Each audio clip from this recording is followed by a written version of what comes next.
السلام علیکم۔ اگر آپ نے الوینا کی داستان کو سبسکرائب نہیں کیا تو سبسکرائب کیجیے اور بیل کے آئیکن کو پریس کیجیے تاکہ ہماری نیو آنے والی ویڈیو سب سے پہلے آپ سب کو مل سکے۔ میں آپ کو ایک کہانی بتاتی ہوں۔ ہم دو بہنیں تھیں۔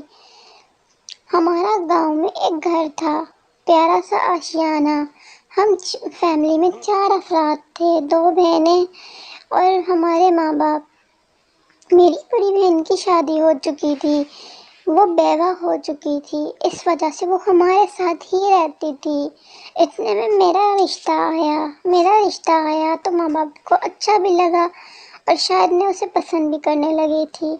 ایسے ہی پھر ہماری شادی بھی ہو گئی۔ شادی کی جب پہلی رات آئی، میں کمرے میں گئی، شوہر مجھے کسنگ کرنے لگا۔ میری بڑی سسٹر نے باہر سے گلدان گرایا۔ میں نے کہا پتہ نہیں کون ہے۔ شوہر نے کہا چھوڑو، کوئی ہوگا، جانور ہوگا۔ میں نے کہا اچھا، پھر وہ میرے میں لگ گیا۔ پھر میری بڑی بہن نے لائٹ کا وال بند کر دیا۔ میں نے بولا اندھیرا، ہمارے کمرے کی لائٹ بند ہو گئی، اتنا اندھیرا ہو گیا، میں دیکھ کر آتی ہوں۔ شوہر بولا چھوڑو۔ میں نے کہا نہیں، میں دیکھ کر آتی ہوں۔ میں اٹھ کے اور جانے لگی۔ شوہر نے کہا جلدی آنا۔ میں نے کہا ٹھیک ہے، میں چلی گئی۔ میں کمرے سے باہر نکلی، اتنے میں میری بہن گھونگھٹ کر کے اندر داخل ہو گئی تو شوہر نے سمجھا میں آ گئی ہوں۔ اس نے اسے فوراً سے ہاتھ پکڑ کے کھینچا اور بیڈ پہ لٹا لیا اور اس کے ساتھ سب کچھ کیا۔ اتنے میں میرا شوہر ڈسچارج ہو چکا تھا، وہ سیدھا بیڈ پہ لیٹ گیا آنکھیں بند کر کے۔ میری بڑی بہن بیڈ سے اٹھ کے بیٹھ کے کہنے لگی جیجو جی بہت مزہ آیا۔ میرا شوہر ایک دم سے پلک جھپک کے دیکھا اور وہ اٹھ کھڑا ہوا۔ تم کیسے؟ وہ حیران۔ میری بڑی بہن اس کے ہونٹوں پہ ہاتھ لگاتے ہوئے کہتی ہے میں آ گئی جیسے بھی، بہت مزہ آیا آپ کے ساتھ۔ ایسے کہتے ہی وہ دونوں چلی گئی۔ میرا ہسبینڈ پریشان بہت۔ پھر ہم چلے گئے، ہمارے الگ گھر ہم نے لے لیا۔ میری سسٹر بیوہ تھی جس کے لیے ان کے رشتے نہیں آتے تھے، ان کا ایک رشتہ آیا۔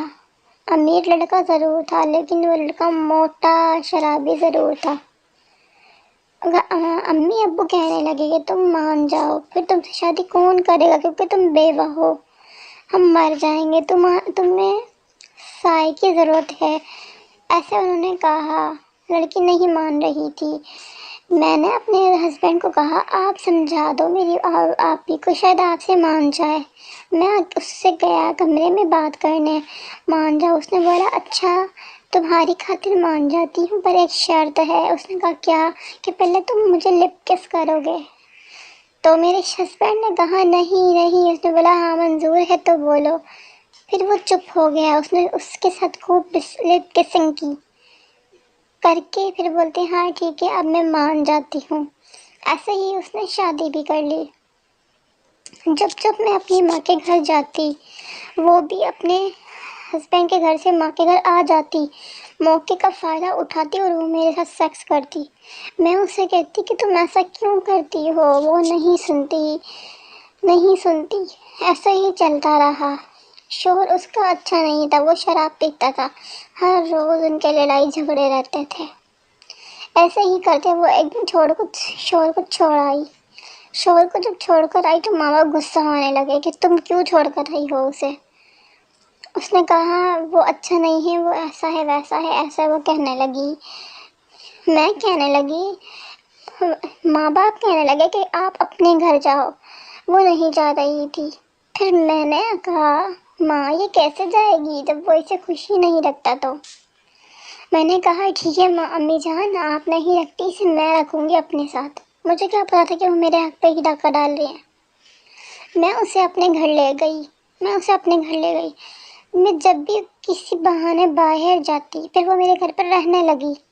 میں کسی بھی بہانے باہر جاتی، کسی بھی سبزی لینا ہے، کسی چیز کے بہانے، وہ موقع کا فائدہ اٹھاتی اور میرے ہسبینڈ کے ساتھ کام کرتی۔ مجھے یہ کان خبر ہی نہ ہوئی۔ میرا ہسبینڈ اس چیز سے ڈرتا تھا کہ اس کو وہ اس وہ کہتی تھی کہ اگر تم نے کچھ کیا تو میں تمہیں سسٹر کو کہوں گی کہ تم میرے ساتھ زبردستی کر رہے ہو۔ وہ چپ ہو گیا۔ میں کیا کروں، بہت پریشان حیران، میں کیا کروں، کیونکہ وہ مجھ سے بہت پیار کرتا تھا۔ ایسے ہی چلتا رہا کچھ ٹائم اس نے سب سے سمجھانے کی کوشش کی کہ آپ ایسا نہیں کرو دیدی، آپ ایسا نہیں کرو، آپ کیوں ایسا کر رہے ہو۔ پر وہ میرے ہسبینڈ کے ہونٹوں پہ انگلی رکھتی کہ نہیں، مجھے آپ کے ساتھ اچھا لگتا ہے، آپ کے ساتھ مزہ آتا ہے، ایسا وہ کہنے لگی۔ ایک دن وہ ایسے ہی میرے کمرے میں بیڈ پہ لیٹی ہوئی تھی۔ میرا ہسبینڈ آیا، آتے ہی روم میں داخل ہوا۔ اس نے دیکھا کہ ہمارے پلنگ پہ وہ لیٹی ہوئی تھی۔ اس نے کہا تم یہاں پر کیا کر رہی ہو، یہ ہمارا بیڈ روم ہے۔ اس نے کہا آ جاؤ تم بھی۔ وہ قریب آیا، اس نے ہاتھ پکڑ کے اس کو کھینچ لیا۔ اس نے کہا یہ کیا بدتمیزی ہے۔ اس نے کہا بدتمیزی نہیں، یہ پیار ہے۔ اس نے کہا یہ کیا بدتمیزی ہے، اگر میری بیوی نے دیکھ لیا تو تمہارا کیا ہوگا۔ اس نے کہا اس کو وہ یہ نہیں معلوم تھا کہ اس کی بیوی روم میں آ چکی تھی اور سامنے ہی کھڑی تھی چھپ کر۔ اس نے کہا میری بہن بہت بھولی ہے، وہ کچھ نہیں کرے گی، تم ہمت رکھو، جیسا میں کہتی ہوں نا ویسا ہی کرتے رہو، وہ کچھ بھی نہیں بولے گی۔ ایسا وہ کہنے لگی اور اسے کسنگ کرنے کے لیے منہ آگے بڑھایا۔ اتنے میں اس نے پلٹ کر دیکھا کہ اس کی بہن سامنے موجود تھی۔ اس نے جب دیکھا وہ بہت رونے لگی اور وہ کہنے لگی ایک دم سے اپنی بہن کو کہ نہیں، ایک دم سے وہ مجھے کہنے لگی نہیں میری غلطی نہیں ہے، یہ اس کی غلطی ہے۔ اس نے کہا، میں نے کہا بس آپی، بس اپنی آنکھوں سے دیکھ لیا ہے میں نے، اب بھی میں دھوکہ نہیں کھاؤں گی۔ ایسے ہی روتے پھر وہ چلی گئی۔ اس نے اپنی بہن کو گھر سے نکال دیا۔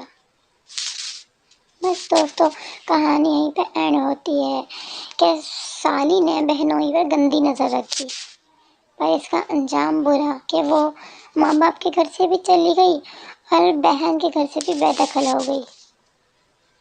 کہانی یہیں پہ اینڈ ہوتی ہے دوستو۔